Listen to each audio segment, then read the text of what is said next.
আমার নাম সাহিল। আমি একজন গ্রাফিক্স ডিজাইনার, একজন কবি।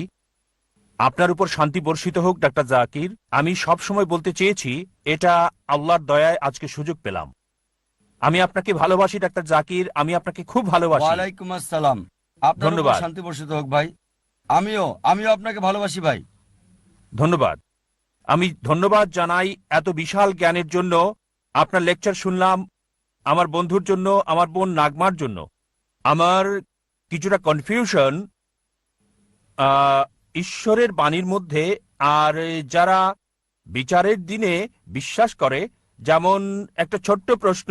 আমরা বিশ্বাস করি মুসলিমদের মতো যে বিচারের দিনে মৃতকে জীবন দেওয়া হবে।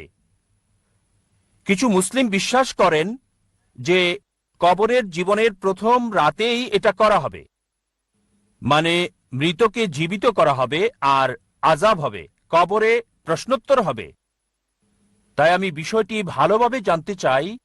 ভাই প্রশ্ন করলেন যে অনেক মতপার্থক্য রয়েছে, বিচারের দিনে কি জীবন দেওয়া হবে, বিচারের দিন কি পুনরুত্থাপন করা হবে, নাকি এটা কবরে হবে?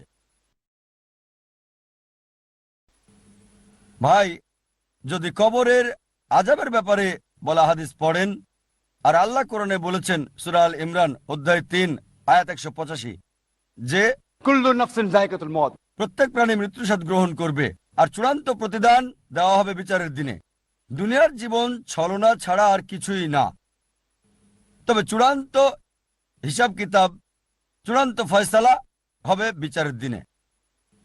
আমাদের যা করতে হবে, হতে পারে শাস্তির একটা অংশ পাচ্ছি পৃথিবীতে, পুরস্কারের একটা অংশ পাচ্ছি, পুরস্কারের অংশ কবরে, আযাবের অংশ কবরে। তবে ফাইনাল চূড়ান্ত ফয়সালা বিচারের দিনে হবে। চূড়ান্ত ভালো এবং মন্দ কাজের হিসাব বিচারের দিনে করা হবে। তারপর কর্মের উপর ভিত্তি করে জান্নাত অথবা জাহান্নামে যাবেন।